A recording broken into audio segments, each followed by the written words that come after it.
In this video, I'm going to talk about the non-deductible IRA, and we're going to focus on the distributions or the Roth conversions. But before we do, if this is your first time at our channel or you haven't subscribed, click on the subscribe button at the bottom. My name is Travis Sickle, certified financial planner with Sickle Hunter Financial Advisors.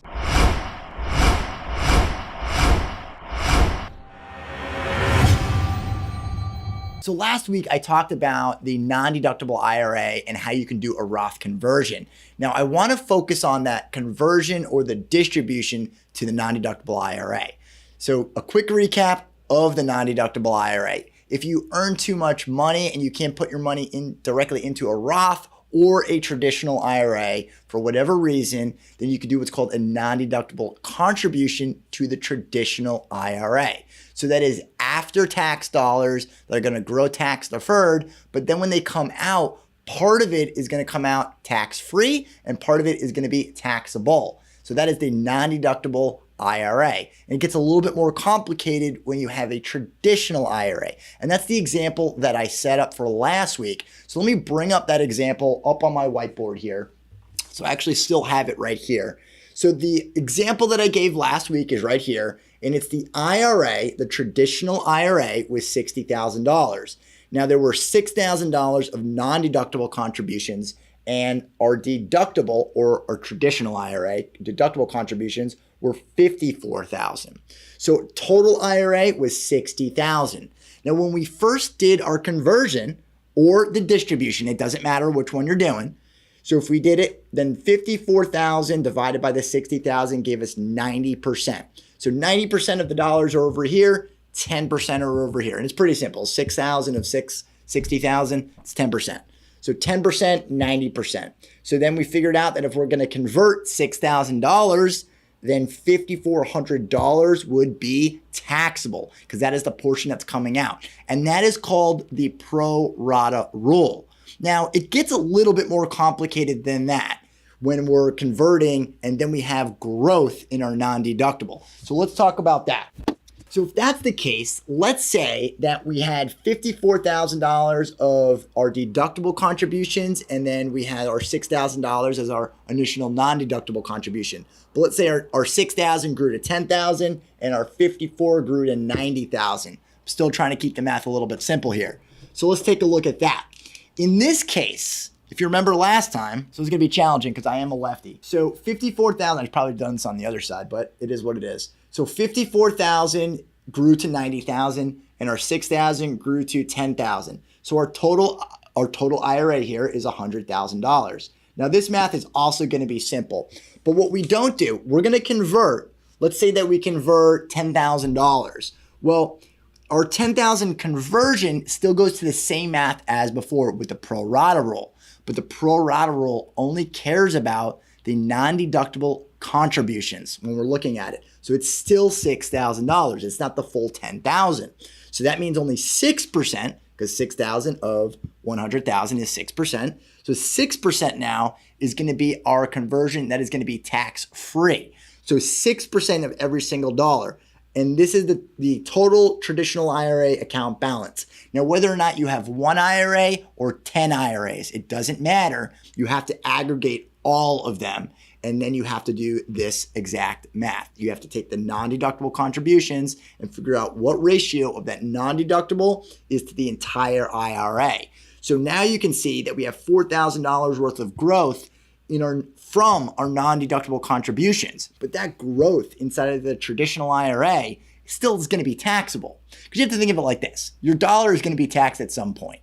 So whether or not it's taxed today or tomorrow, it's not going to be double taxed. It just has to get taxed once.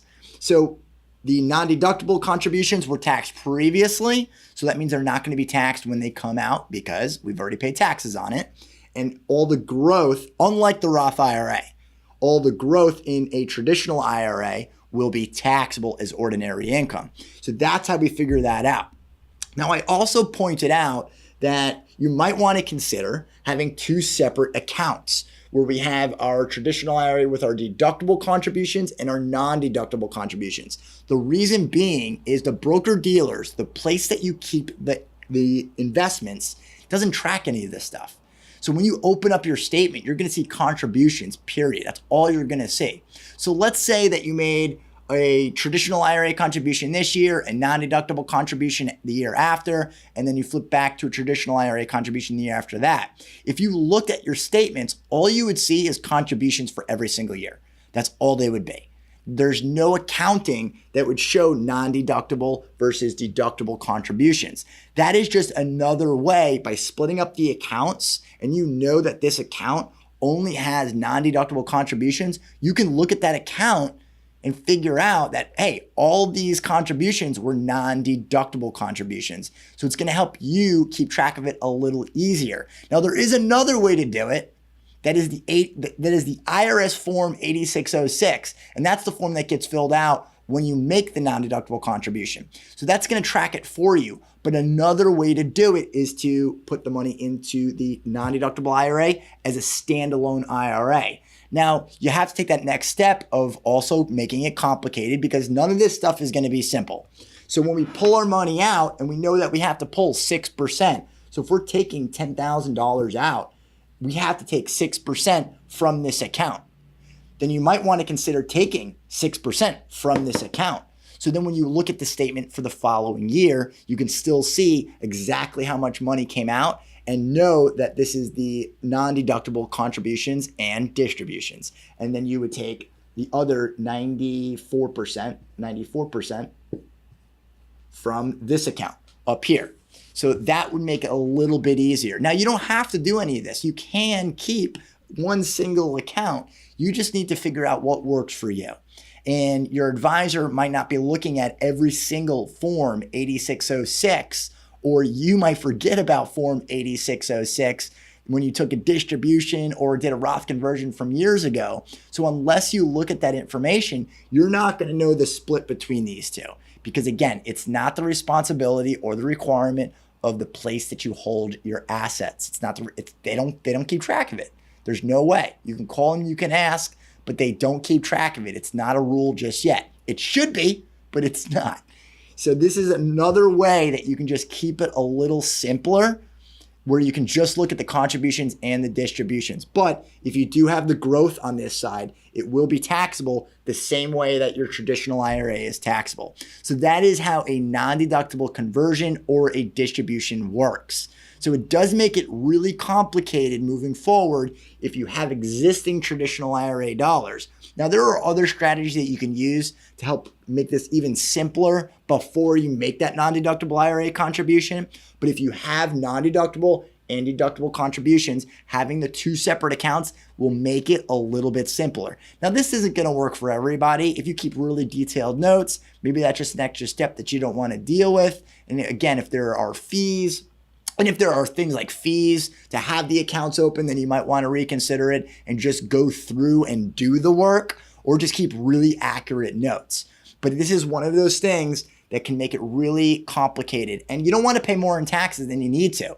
So if you don't keep track of this and you just willy-nilly do a conversion, then when you do that conversion and someone looks at it and says, this is a traditional IRA, therefore that conversion is 100% taxable. So then the money that you put in here non-deductible, then it will get taxed twice because you made a mistake or an error.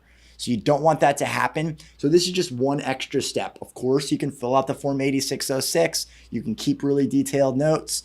Any way that you track it, it's just really important that you track both the contributions to non-deductible IRA and the distributions or the conversions, because those are the same thing, distributions or conversions. They're going to be taxable in the same way. If you have a better way or a cleaner way of keeping track of this, go ahead and let me know down in the comments down below if there is a better way to track your non-deductible IRA contributions to do the conversions. If you've enjoyed this video, be sure to subscribe and leave your comments down at the bottom.